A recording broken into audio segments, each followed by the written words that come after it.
And it's working? Is it working? Yeah. Is this thing on? We are live. We're gonna go live in Facebook in 3, 2. 1. Oh, you're already recording the video. Okay. It's okay. It's okay. It's okay. No, it's okay. I'll just edit it. I just want more work. More work for me. Just more work for me. It's okay, Juan. No, it's fine. Where's my headphone? It's fine. Oh, we had to take him off. Yeah. You got demoted. We just didn't tell you. Take my headphone away. Oh man. All right. It's okay. It's okay. Oh. It's okay. Oh, That's us. that's us. We are live. That's a thing that we're doing. Good. This is working.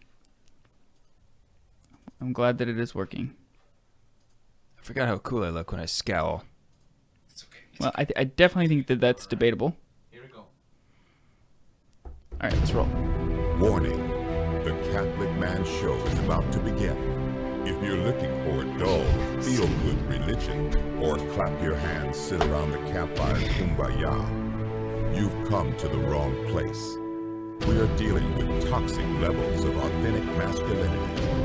I would say good luck, but luck is for pagans.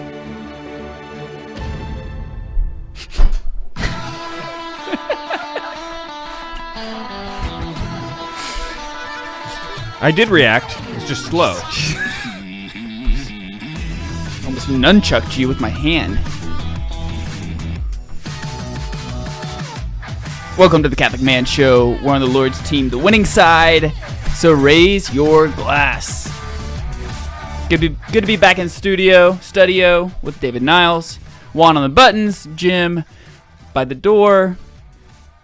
By the time, if you're listening to this on the podcast, by the time you're listening to this, we're out camping. We are.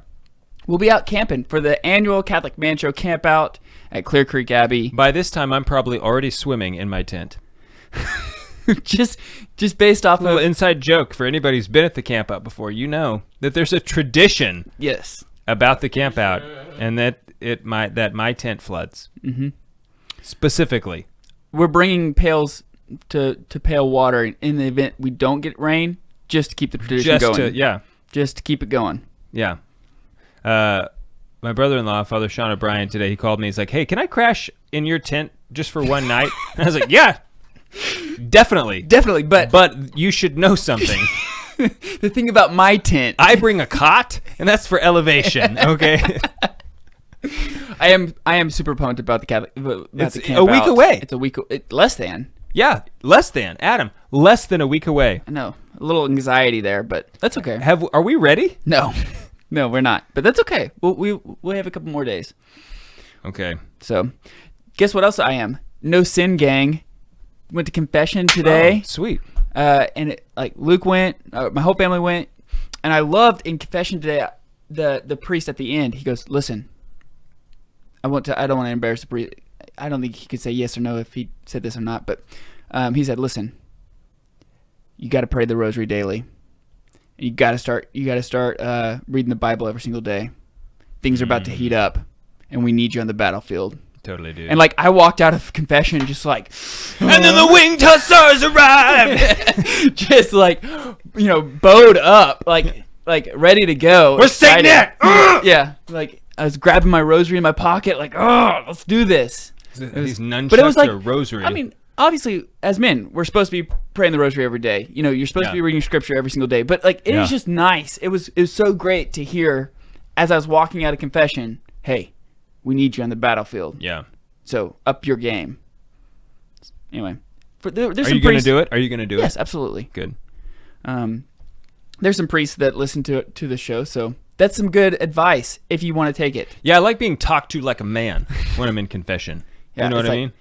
Either hey, you need to, cut that silly crap out. Yeah. Or, with whatever dumb thing of, whatever I'm confessing. Well, sin is dumb. I mean, especially if it's a priest who knows me and knows hey, you've said this before to me. Okay, that's enough. This is a rinse and repeat situation. Right. Here, That is enough. Yeah.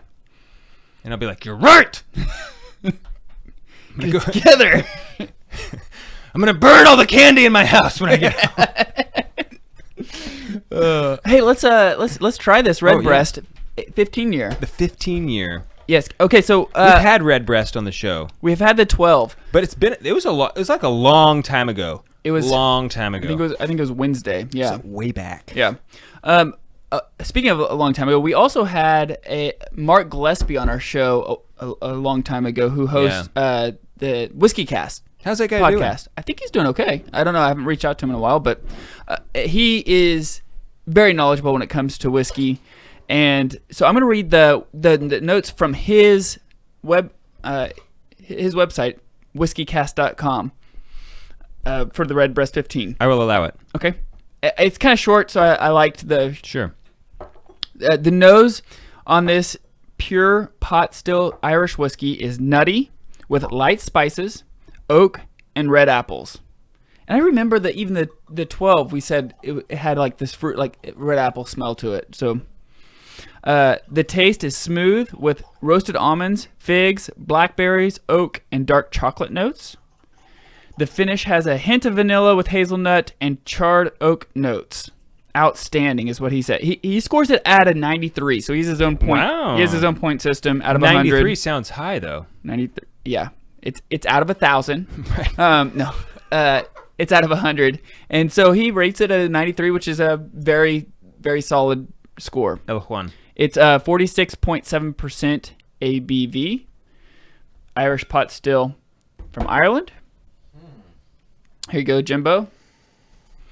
We're on the Lord's team. The winning side. So raise your glass. And cheers to Jesus. Cheers. And to St. Patrick. Yes. Definitely get the red apples. Almost instant. Like the first thing that I caught were the red apples. I don't the get Honey Delicious maybe. I don't get the. I can't. Nice. I'm between Fuji and Honey Delicious. Nice. I don't get the nuttiness to it. I don't get any kind of. Not on the nose. No. So this is about $100 bottle. Okay. So Wow. this is. I don't actually Man, remember. It's hard for me to spend $100 on an Irish whiskey. I'm just here to tell you. Yeah. It's hard for me because there's a lot of scotches that I know for sure that I will like at $100. You know what though? This is true about a lot of most whiskey in general, but there are very few Irish whiskeys I don't like. They're just they're all just a mouth pleaser. Mm-hmm. You know, like they go down easy, and they taste good, and usually they're cheap too. So don't quote me on the $100. I don't remember exactly how much it was. Roughly. I think it was about $100. Yeah. I do get a little bit of the sweetness of blackberries, a little bitterness of the dark chocolate. That is tasty. And it has a nice long finish. Yeah. I'm a fan. I like it. What do you think, Jimbo? You like it? Yeah. Jim likes it. Jim's notes are, it is good. Jim and I, we share. We compare notes sometimes. And oh, really? You went with good there. I said delicious. Yeah. That tastes well. That was pretty good. Yeah. Yummy. Would you pay would you pay $100 for it? No. I wouldn't. I think it's a very good whiskey. Super good. Yeah. But not I mean part of me saying no is because of my own preference in whiskey. I like smoky, peaty, in your face. And this is really, it's not smoky or peaty. It's got a lot of flavor to it, but it's just not my go-to, you know what I mean? So that influences a lot my response when I say no, I wouldn't pay $100. I will tell you, it is out of the Irish whiskeys that I can recall offhand, in my Rolodex, if you will, this one would be a top one for me. Yeah. I think you're right. It's better than the Terraconal. It's better than Powers. It's better than Tullamore.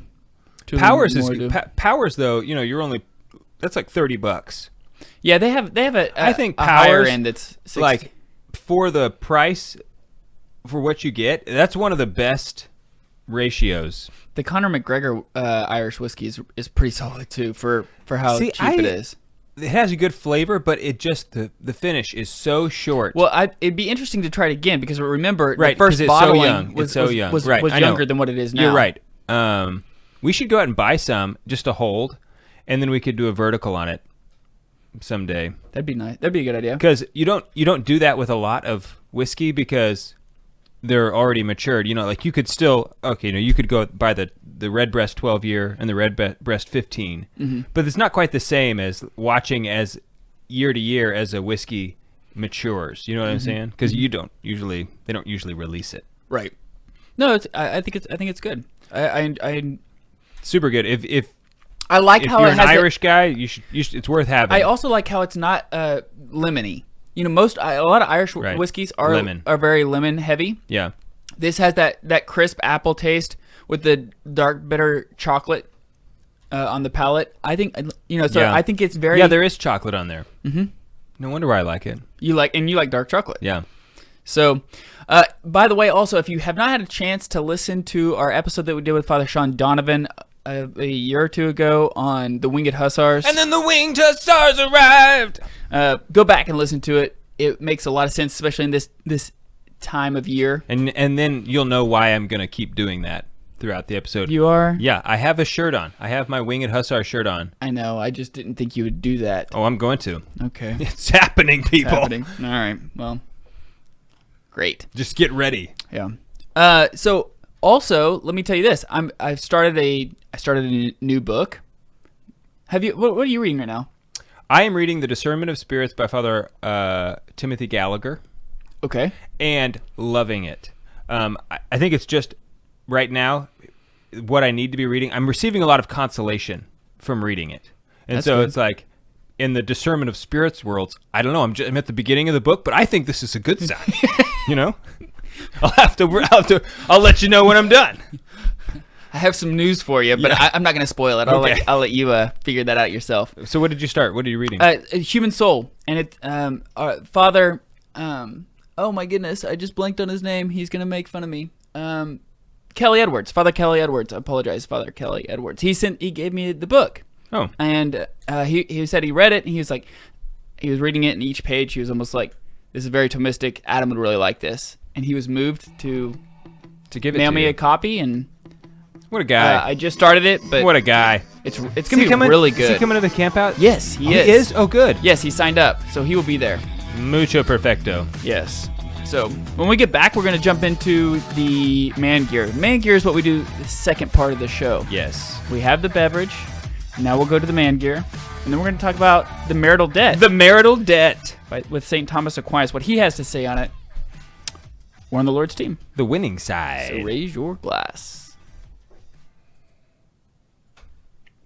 Father Kelly Edwards, I am so sorry that I blanked on your name. Is he listening? No, I doubt it. I don't know. Maybe he is, maybe he's not. But that's so frustrating when, before I even told you like what book I was going to be reading, I knew in my mind his name. And then as I was saying the book's title, it was like, oh no. I hate it when I do that. I'm blanking on his name. I hate it. And it's like I just knew. It was just on the tip of my tongue. And anyway. That happened to me just the other day. I was delivering something somewhere. It was to the Thomas's house, Jay Thomas, and their daughter was there. I was taking like a shrine over there, traveling shrine, and I rang the doorbell and realized I do not remember her name. Mm-hmm. This is like, it's like because she just started high school. She's young. I don't have to like be social with her. Thank God. Right. Her name's Julie. Well, anyway, I remember. It's just embarrassing, Yeah, dude, it's so embarrassing. Like, I do that all the time. It seems like I'm doing that more than what I like. The older you get, you know what it is for me when I don't get much sleep, it gets way worse. Mm-hmm. When my eyes look like this, it's worse. You didn't get much sleep last night? Well, it was self-inflicted. Oh, you're up playing video games? No, I was watching a movie. Oh, were you? But the night before, I was playing. Were you really? Pamela's gone, dude. Oh yeah, she was on retreat. Like, oh yeah, like if there's a night, dude. I know when like this only happens like what, maybe once a year. A little bit more than that, but yeah, like all of a sudden you're like, well, I don't want to. Instead of like, oh, it'd be nice to get a full 10 hours of sleep. And the next day, I'm always like, I am an idiot. Yeah, it'd be like I could have gone to bed. Yeah, I know, but it's like I don't want to like waste it. Right. Anyway, let's keep going on. My mom. My mom gave it to me. Don't know where. Her phone number. Yeah.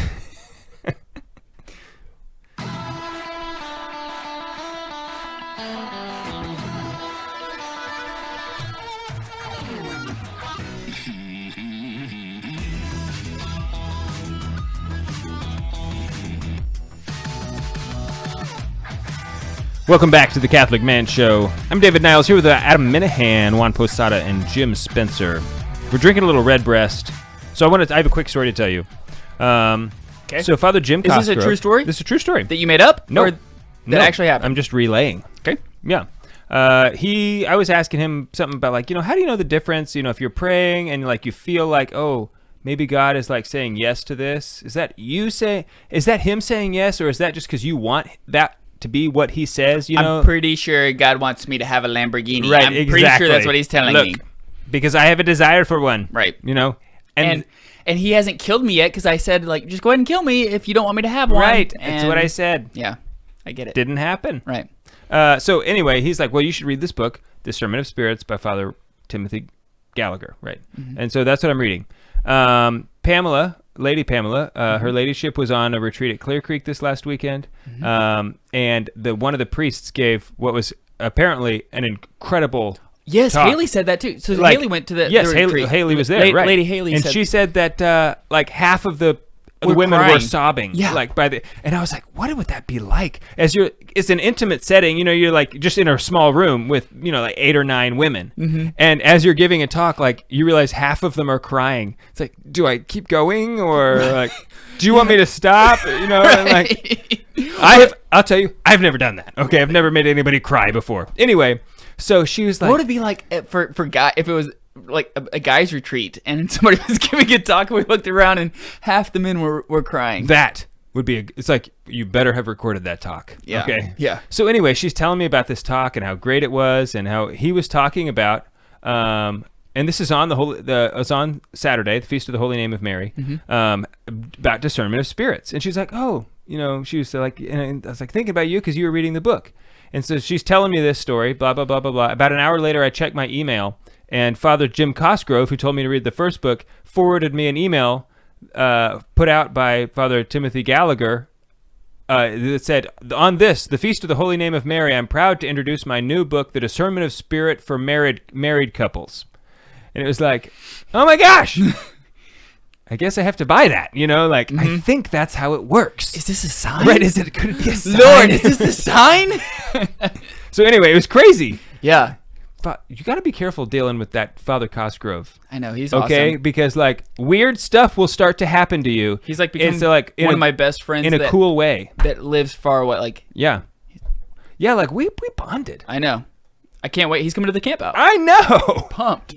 Yes, he's gonna be at the camp out. Yes. Okay, so man gear for today: credit cards. Okay, we're talking about the marital debt later, so we figured we'd talk about regular debt first, so we don't get confused. Natural debt. Because I'm not kidding. I was like doing research for this, and I Googled something about marital debt, and for pages and pages of results, all it was talking about like how to, if you get divorced, who owns what debt from the marriage. Man. And so like signs of the time. That was marital debt. If you Google marital debt, all you do is get stuff about who, when you get divorced, how does the debt get divided? That's not what marital debt really originally refers to. So let's talk about a little bit about credit cards or just debt in general. The great thing is you don't have to worry about it for another 30 days. So just buy it. Yeah, that's the beauty of credit cards. You don't even have to pay it. And you can just cancel them. Yeah, it's great. They'll just let you do that. Right. Totally working the system. I got a free blanket the other day for signing up for one. Nice. Yeah. Just cut that baby right up. Yeah. After I maxed it out. Yeah, naturally. So I am a financial advisor, but I'm not giving anybody specifically advice. You cannot take, I don't know how to give you the proper legal disclosure, okay? But I'm not giving you advice. Do not take anything I say as advice on whatever your situation is, okay? Second mortgages are the way to go. Yeah, and reverse you should have mortgages. One. Yes, of course. Yes. So credit cards are a good tool. They're a good thing, depending on if you have the ability to use them the right way. And that's a big thing because, you know, you can get benefits. Like if you're buying stuff online, using a credit card is safer. Because if someone gets your debit, if you're using a debit card, for instance, that's not good because someone could drain Your account. And if they get your credit card information, you just tell the credit card people like, yeah, I didn't buy that stuff. And they just say, okay. It's removing fraudulent charges from a credit card is as easy as a phone call. Removing fraudulent charges from a debit card is often a very long and nightmare, painful process. Okay, so that's one reason why you might want to have credit cards. Also, you can get points, you know, you can get cash back or just whatever. There's all kinds of credit cards out there that might give you other benefits for using them that fit your situation, your lifestyle. Okay, so those are good things. However, if you lack the discipline to use them well, those benefits like the 1% or 2% cash back is wiped out in 1 month of like bad decisions. Dude, I just had a phenomenal idea. Hear me out. Ready? Okay. Catholic Man Show credit card called Secundum Creditum. Okay? Okay. We the make cycle of credit? Yes. We make a bunch of money. Right. Okay, I'm liking it so far. Right. And all they do is sign up. And then we make, 1% of each transaction and they just give us the money. And they give us the money. Catholic Man Show credit card. Secundum Creditum. Trademark. Okay. Thank you. That's a great brilliant? idea. Yeah, we'll look into it. Yeah. Okay, we'll look into it. Jim, remind us. Trademark. Yeah. And then the wing just stars and right. No, but seriously, so like, these are the principles of credit card usage. If you do not have the money, you can't buy it. Okay? Like, if you're saying like, yeah, but I'm gonna get paid on Tuesday, you need to cut up your credit cards. Okay? Mm-hmm. Like, if you're using your credit cards to float your expenses until you get paid, this is a bad system. Okay? And I know like it might work every now and then, and like you're still paying your bills, and like no Italian mobster has showed up at your door like coming to collect on something, but that's a bad idea. Okay, you don't buy it if you can't pay for it. Right. The best thing to do is if you're using a credit card, you pay it off, you drain it back down to zero every single month. Mm-hmm. So that way you get the benefits of whatever the credit card is. Yeah. If you can't pay it off every month, then you shouldn't be. Then you can't use the credit card. Right. So like Dave Ramsey's become very popular, and one of his things in the 1990s, Dave Ramsey became very popular. Well, it's funny that we say Dave Ramsey's become popular. But he's like made a. I know he's gotten bigger. Like I get it. I was just making fun of you.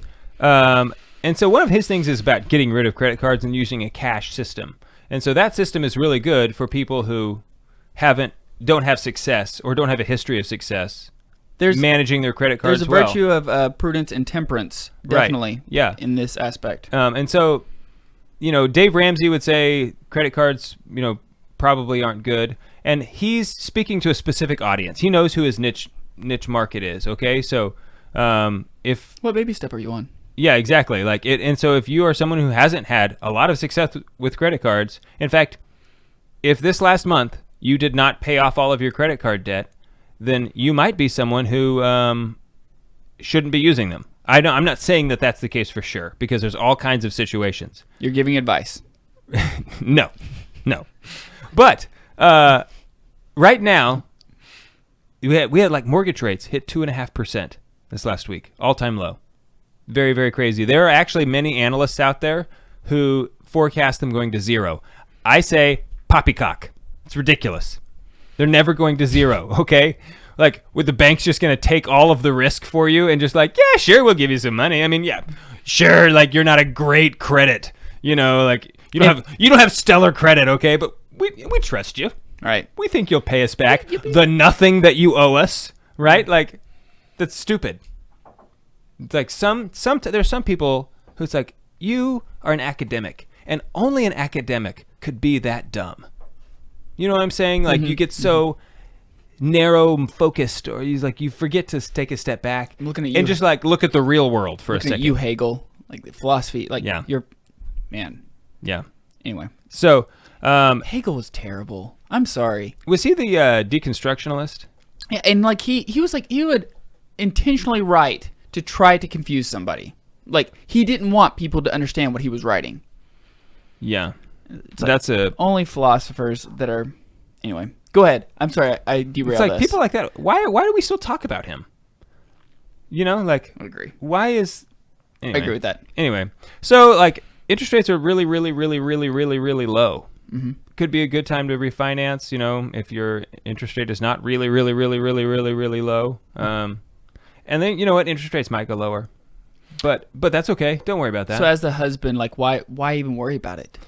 Well, what do you mean? Like, why is that? Like why? Like Well, it's because you're head of the family, Mhm. and so it's your job to provide. You're the provider, and this falls under the category of providing. Mm-hmm.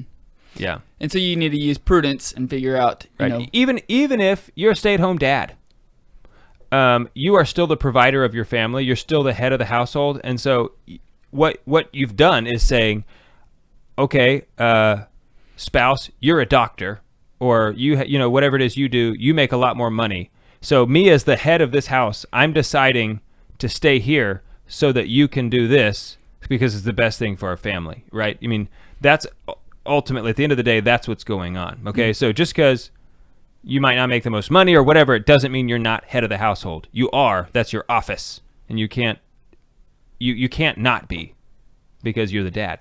You're the husband. Mm-hmm. So, anyway, manage your stuff.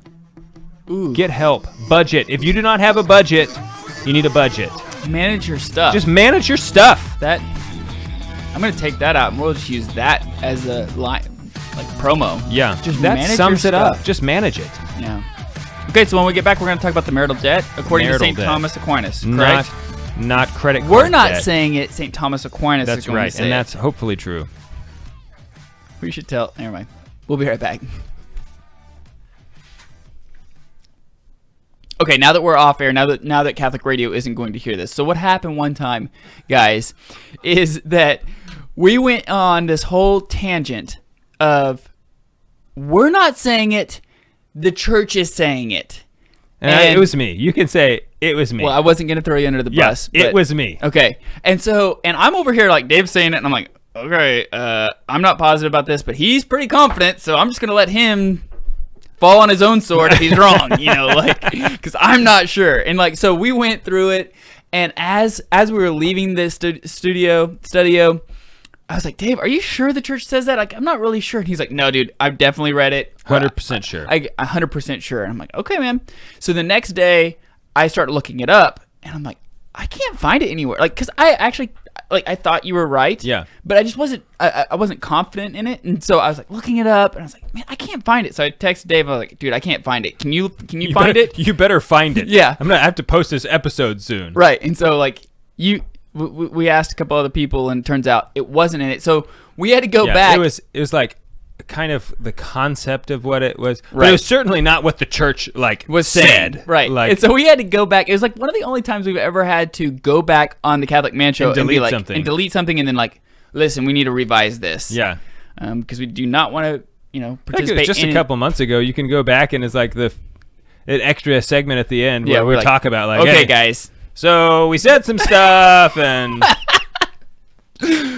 Like it was wrong. So a few episodes we've been saying like, we're not saying I'm it. not saying it. The church is saying it. And I know you don't like that, but it's not me. It's the church. church.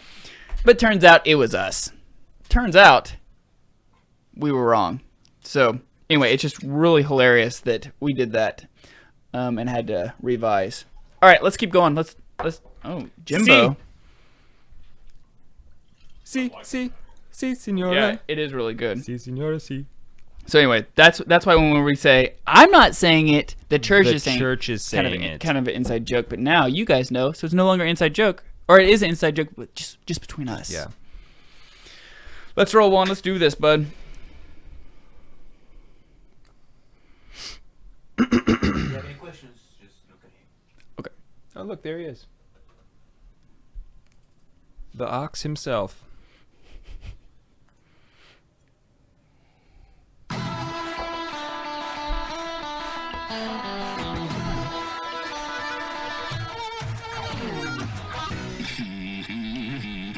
Welcome back to the Catholic Man Show. Drinking a little bit of Redbreast 15-year. Going to talk about the marital debt, what Thomas Aquinas says about it, and other people as well. But we're riffing off of. Yeah. Should we say riff? Are we riffing off of Aquinas? I think that would be fine. And I think we should also just maybe make a child advisory notice. We are going to be talking about marital issues today, so I know that there are a lot of guys who like to listen with their sons, and just maybe listen first before you keep going with your son, because perhaps you want to be the one telling them about this. Right? Yeah, because we are going to be talking about marital stuff, and so I mean. Well, I don't know exactly how it's gonna go. That's what we're not really sure what we're gonna say yet. Yeah, and so the other day, okay, let me throw this out there. So we signed up for our email blasts now, our email newsletters, because we have somebody doing it for us now. Yeah. We have had enough patrons that have come on to where we can hire somebody to take over the email lists that we do. And we were talking, which means that emails will actually be sent out now, right? Because I only sent out one. It's a big change. Because I was like sending out one every about 10 weeks, and now we're doing them weekly. So we were on the phone with the company, and they just start laughing, and we were just talking. And we were, what's going on? And they just were laughing, like, now we know you guys really don't prep a whole lot. Like, you sound exactly like you do on your show. Just like the show. Yeah, and we were like, well, we do leave a lot of room for the Holy Spirit. So much. So anyway, shout out to our patrons. Because of our holiness. Thank you so much for supporting us. It helped us take off thank you. Things that we've had to do. Patreon.com/The Catholic Man Show. Check it out. Okay. Continue. We also have new beer glasses. Yes, that we're bringing to the camp out. Sweet. And the wine. We have. Oh man, I was just wondering, like, dude. Actually, I better make sure. I was just about to thinking, like, ooh, what about the wine? But I said, you know what? I better ask off air. Better be prudent. And I'm over here. Yeah, I'm pretty sure. We're hoping to have the wine. Yes. Okay. Continue. The winged hussars arrived, or winged hussar wine. Yes. Okay. I don't know how you would like to start this topic. So the marital debt, something that maybe many people have not heard of or not aware of what it is. But it's an interesting thing, and St. Thomas, he's got maybe like 5 or 6 different articles on it here in the Summa. This is in the supplement to the Summa, so it's not from the second part of the second part, like almost everything else you ever hear quoted from the Summa is. It's about the virtues. Right. Yeah. So this is from the supplement of the Summa. And interesting, may or may not have been written by Thomas himself. It was compiled by his guy. Right, yeah, because this is like on, the question is on things annexed to marriage.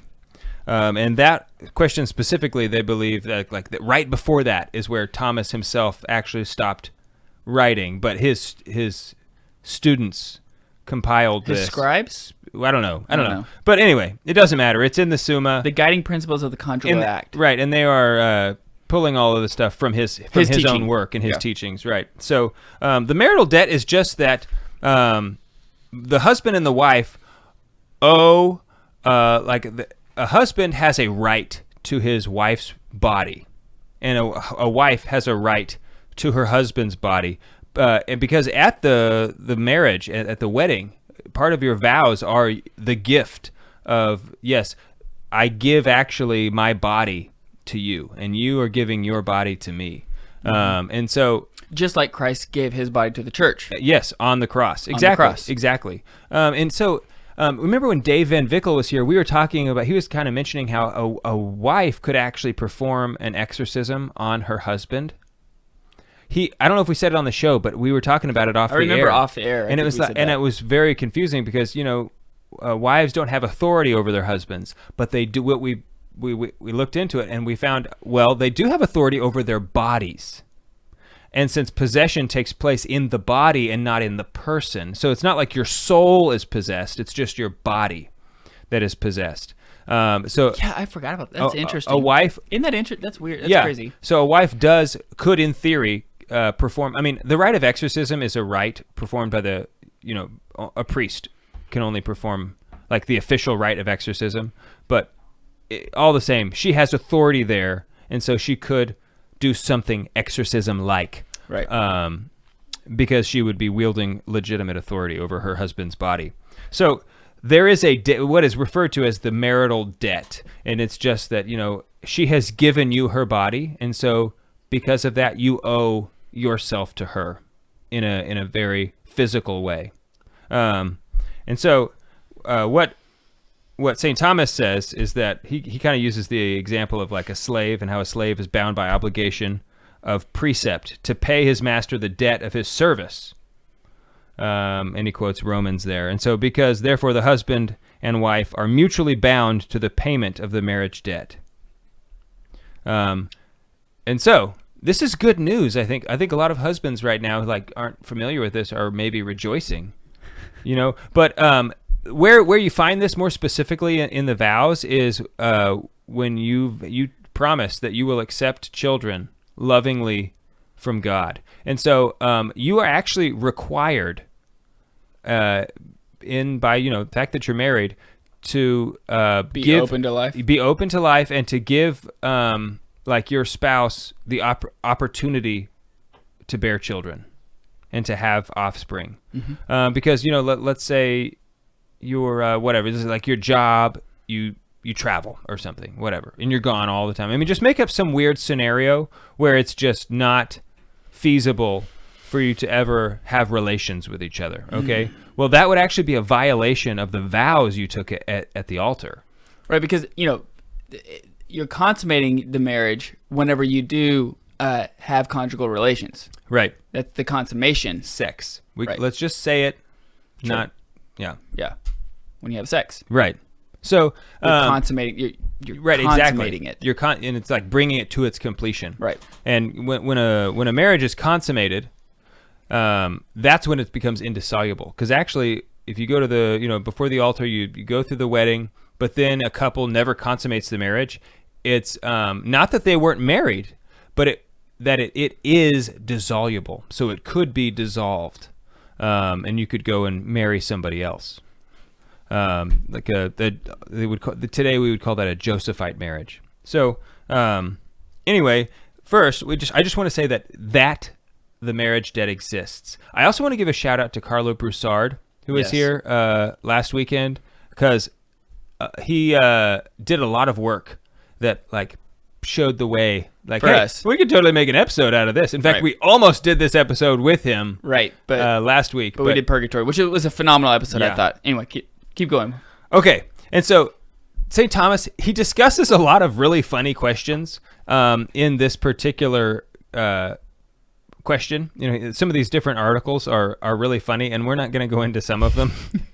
But it's question. I think it's question 64 in the supplement. If you want to go read it yourself, it's pretty interesting. There are some funny ones. Okay, but anyway, so one of them is he talks about how whether or not the wife has to specifically, explicitly ask for the marriage debt to be paid in order for the husband to be required to pay it. Because he does say the husband must, if the husband doesn't ask, then the wife is not required to pay. That's why, you got to ask. Debt. You're not going to get it if you don't ask. You can't close the deal if you don't ask. But he says, conversely, the wife does not have to ask. The husband should know. No, he knows by certain signs. Yes. Okay. That to me is okay, so you're telling me I have to know these signs, and sometimes that means I have to have this mind reading apparatus to be able to know what she's feeling, this is ridiculous, St. Thomas. I feel like that you're asking quite a lot here. Yeah, so whether husband is bound to pay the debt even when his wife does not ask for it. I answer that. The debt may be demanded in two ways. First, explicitly, as when they ask one another by words, and secondly, implicitly, when namely the husband knows by certain signs that the wife would wish him to pay the debt, but is silent through shame. And so even though she does not ask for the debt explicitly in words, the husband is bound to pay it whenever his wife shows signs of wishing him to do so. So I think there's a lot of husbands out there be like, hey, honey. Is that a sign? I know you put the remote down. Does that mean... That could be a sign. Yeah. Is that a sign? Yeah, I'm not sure. Are you So here's the question that I have for you. So what would be so you're paying the debt. What is something that's not a reasonable expectation? So let's say you ask and the wife says no. Right. What is what is it something reasonable for that no to exist? Okay, so Thomas specifically addresses this question Because that's what people are going to want to know. What is the no? Right. Okay. And so he goes into that. You have a obligation to pay the debt to your spouse, but you have a primary obligation to your own well-being. Okay. And so if paying the debt to your spouse would cause a detriment to your own well-being, then you do not have to pay the debt. And if your spouse knows that and still demands it of you anyway, then it's a sin for your spouse. Ooh. It doesn't say mortal sin. But actually, you know what? I did an examination of conscience from an old pre-1955 examination of conscience. Yeah. And one of the things on there was it has a one if you're single or if you're married. One of them was if you said no to the marital debt unnecessarily. Yeah. And it's like, wow, that, and because it was saying it's a sin. Yeah. Well, it is. It is. If you just say I'm tired, Okay, I want to. We gotta discuss you open this, up a can right? there. But that's a common, super Sure. common. So I think we should talk about it. Okay. On the other side of the break, we'll talk about does I'm tired, does it count? Okay. Very interesting. Well, all right. So we'll be right back.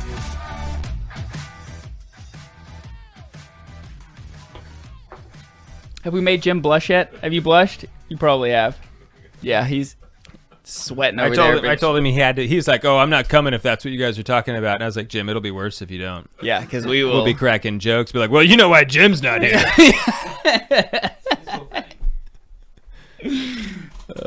That was off air. Don't worry, Jim. That was off air.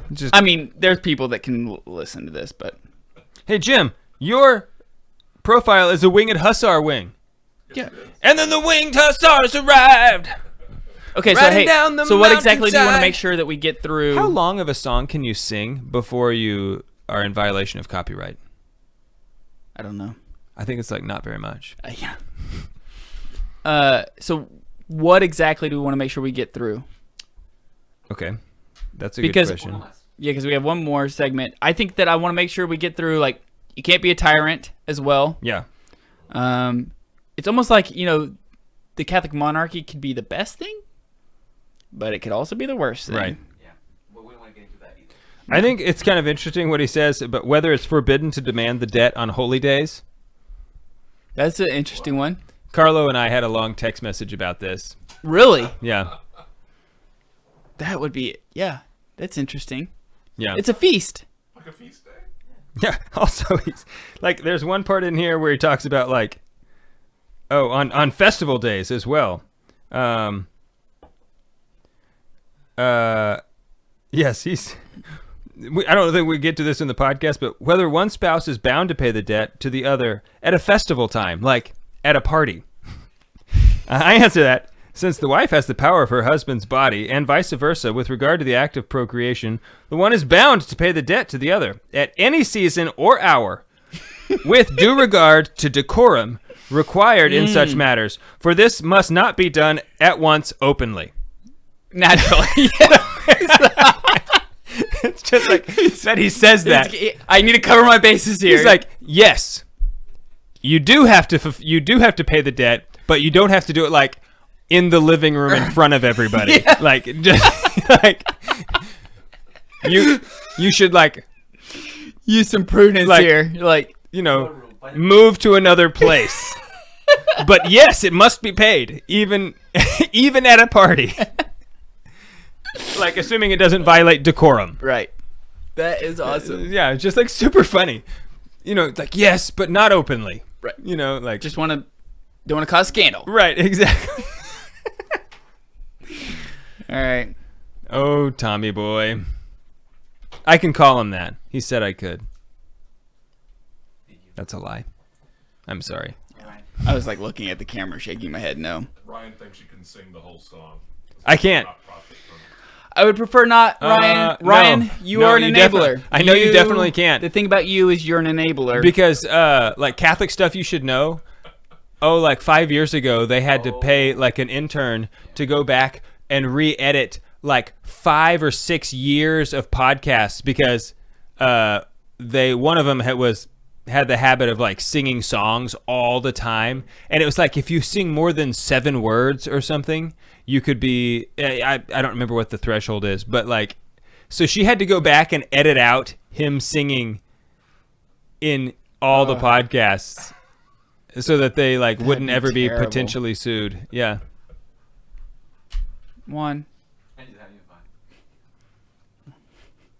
All right, let's roll. Let's keep going. What is he looking for?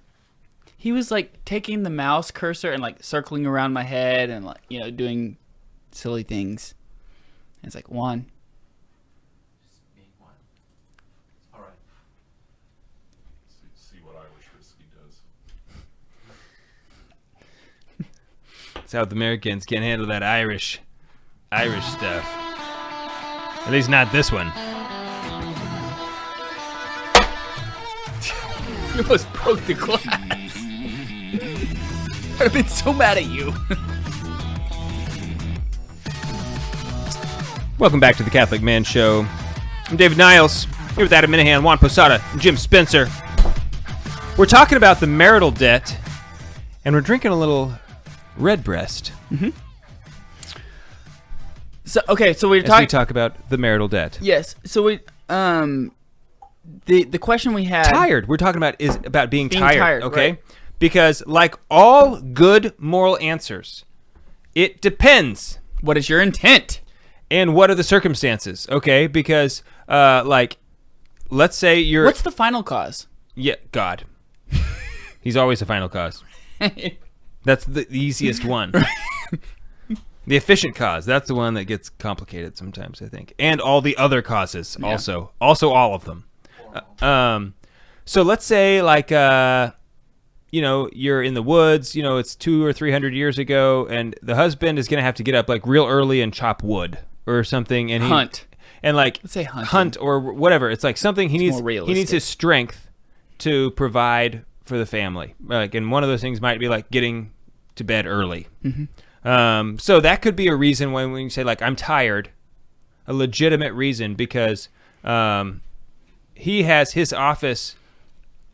He has obligations on him that are more than just himself, and his own well-being is involved in that too. Like if there's no firewood, they're all going to die.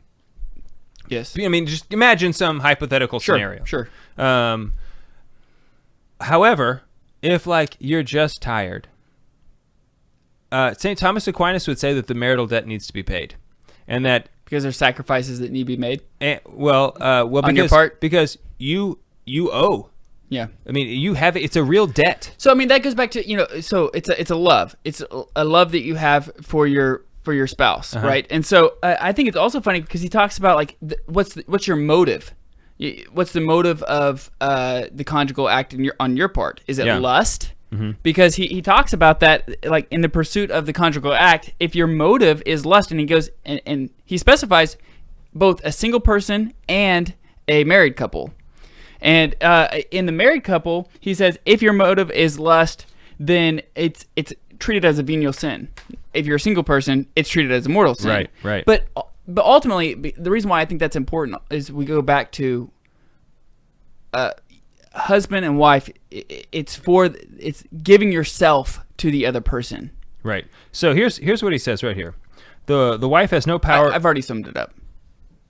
Well, you didn't do a very good job. So I'm going to have to read this. So. Okay.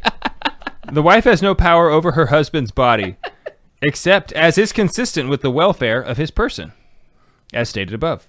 Wherefore, if she go beyond this in her demands, it is not a request for the debt, but an unjust exaction. And for this reason, the husband is not bound to satisfy her.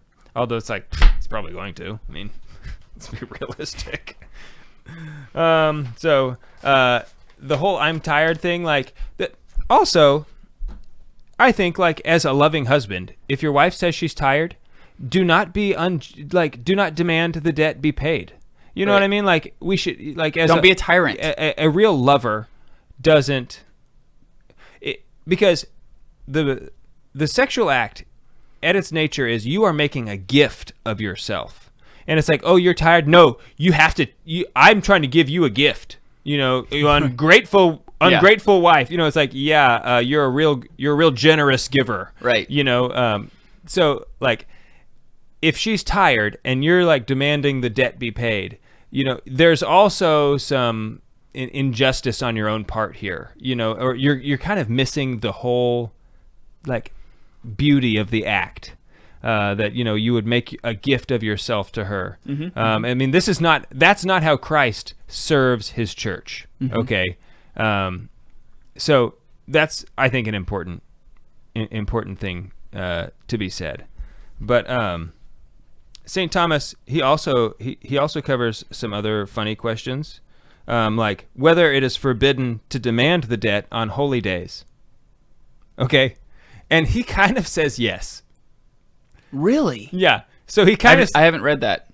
He kind of said, he says, although the marriage act is void of sin, nevertheless, since it oppresses the reason, the like a person's reason on account of the carnal pleasure, it renders man unfit for spiritual things. Therefore, on those days when one ought especially to give one's time to spiritual things, it is not lawful to ask for the debt. Wow. Okay. So that's what he says. You know, like, he also was not a married man. Important to just kind of mention that. Wow. You know, it's like, this is, but you know what? This is one of those things. Sound reasoning. Where, I mean, I don't think it is, actually. I don't think that the sexual act renders, is actually a detriment to man's reason. Now, I have given this a lot of thought, not because of this, but I've thought about this in the past, that the sexual pursuit of sexual goods to a married man is significant and causes him less intellectual rigor than it does the single man. The single man is pursuing it all the time. He has to take a lot of his time and attention into, you know, like, how he's going to achieve those the ends the next time, you know, where he has to, like, he's worried, you know, like, oh, you know, he's having to date or having to, like, use a lot of his own natural resources, mental resources. That's why it's important to be virtuous. Okay, right. Whereas the married man doesn't have to do that. Still important to be virtuous, though. Yes. Well, of course. Yeah. Thank you. Good point, Adam. Hey, Adam, good point. Yeah. Thank you. It's like, you shouldn't have sex in front of everybody. Like St. Thomas exactly. had to make sure he said exactly. that. So, but anyway, for the married man, because it doesn't cost him like these he doesn't have to spend mental resources on the pursuit of achieving sex, then I don't think that it actually affects his reasoning as much, because he's not having to use up, because, you know, like just from a natural level, you only have like so much ability to like actually concentrate in any day. You know, it's like they say you have like 30 minutes to an hour of actual like hyper focus ability in any one day. And beyond that, you're just, you know, you're going to be fried. You just can't keep it up. And obviously every person's going to be a little different. But so I don't think that it actually does detriment to the reasoning abilities, the reasoning capabilities of man. Also, I would argue, Thomas, that the very first commandment in the Bible that God gives to man, not the first commandment at all, but the first one that God gives to man, is go, be fruitful, and multiply. Okay, so this is like almost like what we were made for. Okay, and so it doesn't make sense to me that it would be a detriment to divine worship in any way. And in fact, you know, this is one of those things. Now we can kind of look at this through the lens of theology of the body, and we can see that the marital embrace is not. I feel like when you read Thomas and just people back then, it's like there was still kind of like a fear of accepting carnal pleasure. You know, like the fact that sex is pleasurable means that we should kind of be a little bit suspicious of it. You know, like even though he does say that the pleasure due to as a result of sex is a natural good, you know, and that there's nothing sinful about it. He's very careful to say, like, if you're pursuing sex for the pleasure alone, then it is a sin.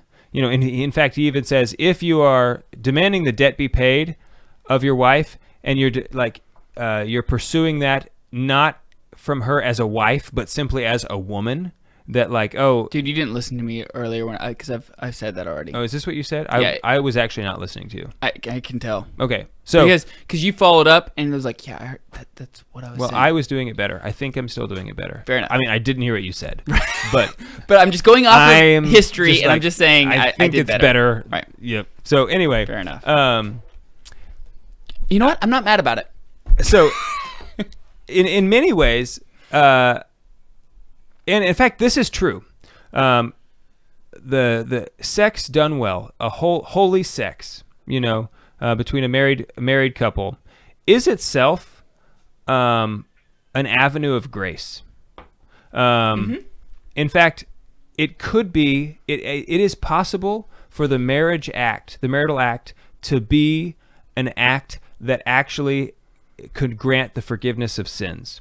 Or like a sanctifying grace almost? Love, like when you say, love covers a multitude of sins. When done well, this is your vocation. This is like the highest thing. Is that what JP2 was saying in the Theology of the Body? I don't know if he actually says it. I think Christopher West kind of takes some of his principles and applies them to that, to get to that reasoning. Fair enough. But when he does it, it seems like he makes a good argument anyway for it.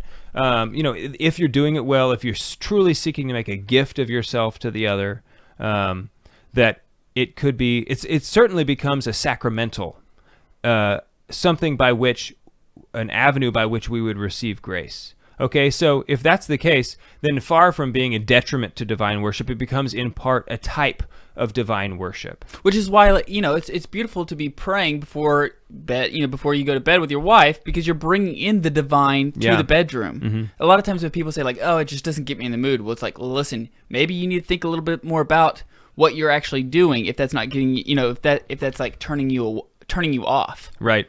And in fact, it is my own belief that the reason why sex is so pleasurable is because it is in many ways a foretaste of heaven. The pleasure that is a result of sex, it was not something that was added on at the fall. Okay, so in fact, sex before the fall may have been far more pleasurable, and so we wouldn't have needed like a natural incentive. Because some people might say, "Oh, well, God had to build in a way to make sure the species would carry on." We know it's pleasurable because also chastity is good. Chastity is a good thing, and you don't sacrifice something that is not a good. Well, sure, but my point is that it would have been pleasurable beforehand as well. So the pleasure itself was meant to be a foretaste of something. This intimate union, the intimate union that we will experience in heaven, not with our bodies per se, but with our persons. We will have this communion in heaven, and I think that's what sex is supposed to be foreshadowing. Anyway, there's a marital debt to be paid, and it needs to be paid. That's all I got to say. We're gonna go off on that. Cheers to Jesus.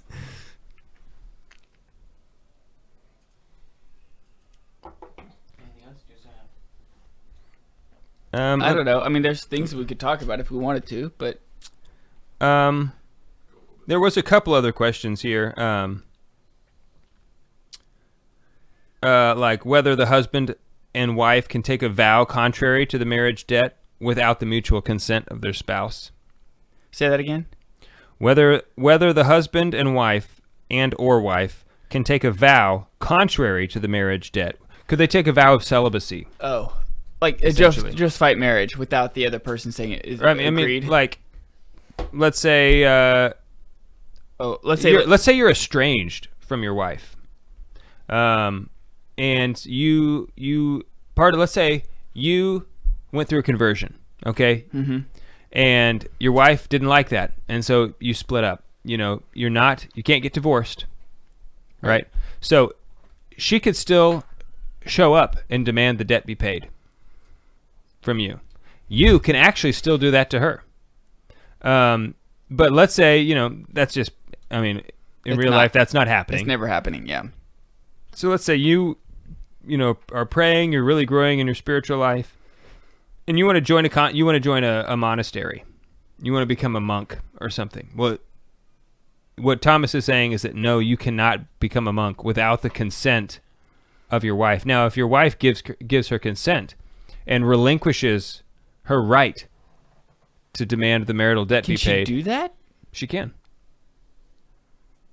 I mean, she doesn't have to demand the debt be paid. But then she would no longer like. It's not like God is the one demanding the debt be paid.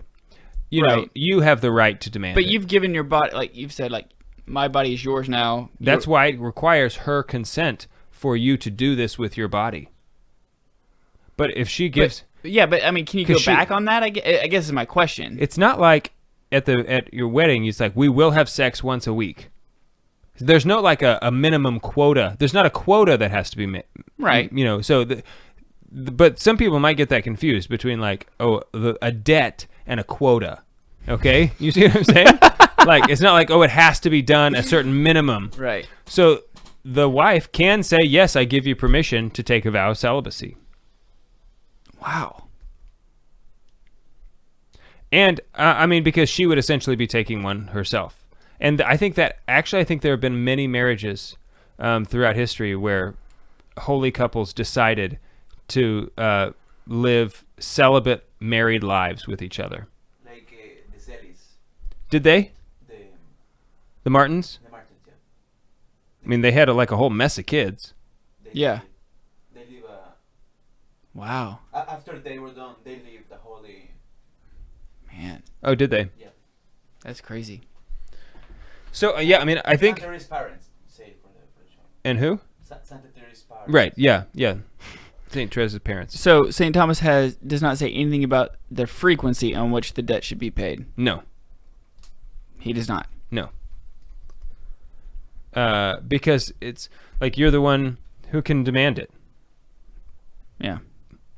Grant, I'm not sure if St. Peter is correct or not because we don't know if St. Peter's wife was alive. I certainly don't know. I mean, maybe somebody else, maybe some biblical scholar has. Yeah, because there was that time where they go to his mother-in-law's house. Yeah. But he could have been a widower. Right. We don't know. At least divine. I don't know. I don't think divine revelation has. I don't know. Like biblical scholars might have a better good response to that, but we are not that. Even though we like to pretend that we are. So, yeah. I don't pretend like I am. I do only to myself. Okay. Yeah. Great point, Dave. Thank you. So, yeah, he does say that, there are a couple, he goes through more, he spends more time after he says that, shows that the marital debt exists and that it needs to be paid. Then he spends more time with what are the reasons that would prevent the marital debt from being paid? And like one of them is if you're like physically incapable. Mm-hmm. Or one of them is that like if harm would come to the resulting children by paying the debt. Now, this is one of those questions that we're not going to get in. We're not going to talk about the specifics of, but it's one of the articles he covers. But the science that he's dealing with is flawed. So the science at the time did not understand conception. Yeah. And like stuff. I mean, that's why. I mean, one of the things about Thomas is that he said, "Oh, the quickening. That the soul doesn't even come into the baby until the mother feels it kick for the first time or something, right? Because the soul animates the body, and so I mean, right, exactly. And if the body's not moving, then if it's not animated, then the soul must not be there. Right, exactly. Yeah. But that's just he came to that conclusion based on bad science. But you know what? I mean. With the science of the time, it's like, that would make sense. And also, like, so anyway, one of these marital debt questions, anyway. But also, he says that if the husband, like, let's say you just had sex, and you're not physically capable of paying the debt again, because you got nothing left to pay the debt with, is essentially... Like, it's just so funny, the stuff that he goes into specifically, and it's like, also, what's even funnier is that you have to remember St. Thomas received, like, one of the, like, rare gifts of chastity. Like, he's, like, maybe, like, the most chaste dude on the planet at this time, talking about, like, wives at the certain time of the month and stuff, you know, like... It's crazy and it's just funny, really. So, there was another thing that he said. Let me pull it back up. Because I was talking about if you can't pay the debt. Oh, anyway, I can't remember what it was. I don't think it's in my notes, but anyway, it's very interesting. Yeah. It was one of the things we said we were going to talk about. I thought. God, what was it? The thing about it is, dude, I leave a lot of room for the Holy Spirit, and apparently the Holy Spirit is not wanting us to talk about it. Because I can't remember, and neither can you. Yeah. Anyway. So. It's just... our guardian angels are awesome. It's just interesting to think about about marriage in general. Just as a reminder of what it is. That yes, we have a debt to our spouse. And it needs to be paid.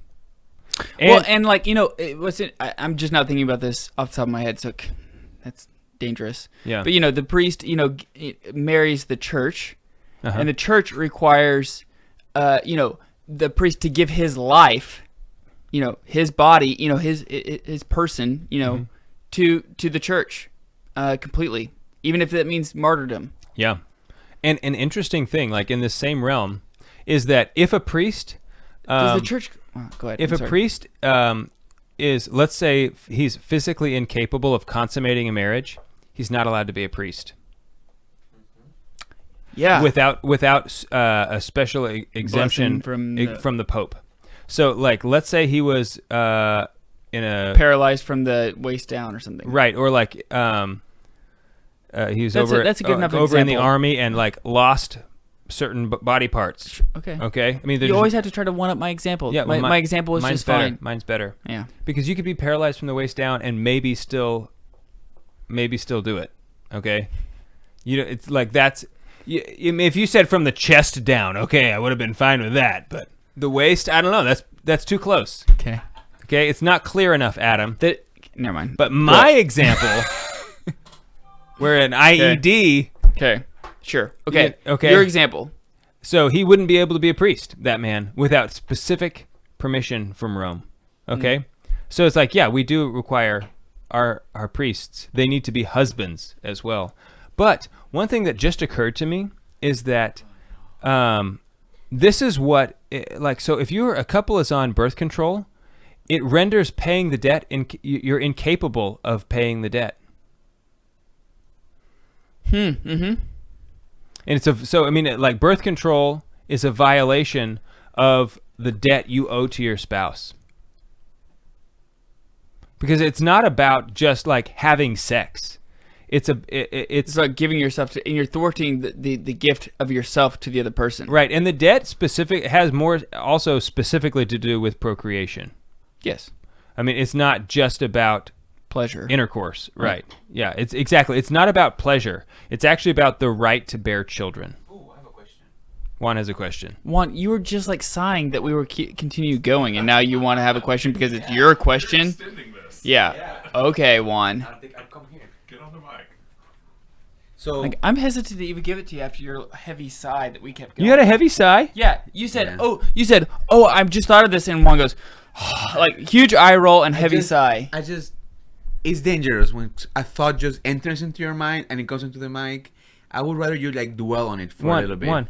We're letting you talk into the microphone right now. Okay. So that's it's dangerous to let me talk into a microphone. Okay. So what about the debt? Okay. Yeah, whatever. The debt applying when you are not on the same page with your couple about if you want to have another kid. Okay. The debt applies. And then you say, no, today I know I'm fertile and I want another kid, even if you don't want it. I want the debt to be paid now. The debt applies. Well, I think it also depends on like why are you not wanting it? Why are you not wanting the child? Like, because you have to have a mutual understanding. Exactly. If it's just like I don't want more kids, like why? Well, I just don't want any more. Yeah, but he has his reasons. She has her reasons. There's a disagreement. Just because they have reasons, because he has reasons doesn't mean they're good reasons. So that's what he was. He says, she can have bad reasons too for having more. Yeah. Yeah, but actually, I mean, I think that it would come down in favor of the bad reasons for having more.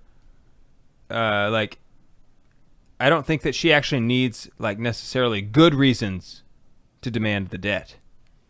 He owes the debt. The debt must be paid. Now, there are reasons. That's why I think why, Thomas says that the debt must be paid, and then he spends most of his time talking about here are some situations where the debt does not have to be paid, because the presumption is that the debt always must be paid. If it's being demanded, then it must be paid. And like here's with some few exceptions. And the one about well-being is like unless if it would be detrimental to the well-being of the spouse, then then the debt can't be demanded. And so like that could be pretty broad. You see what I'm saying? And so again, I think it has to do with like what's the intent, like what is your reasoning behind, like I think so. Because you can have bad reasons. You have bad reasons to decide, like, I don't want children for bad reasons. And yeah, but they could at least be honest reasons, like. Yeah, but you could have flawed logic and not be culpable, like. Right, but that doesn't mean that the debt wouldn't need to be paid.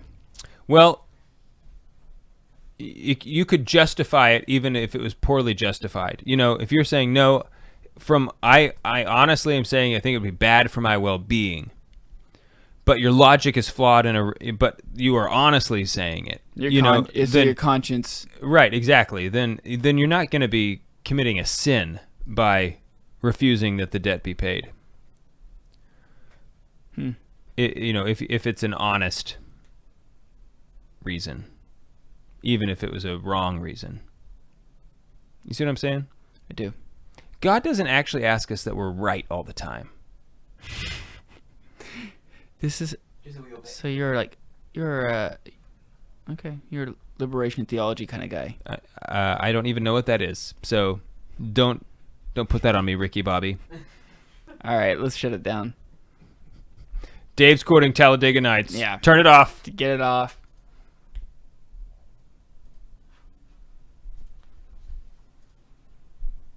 Somebody's gonna hate this episode for sure.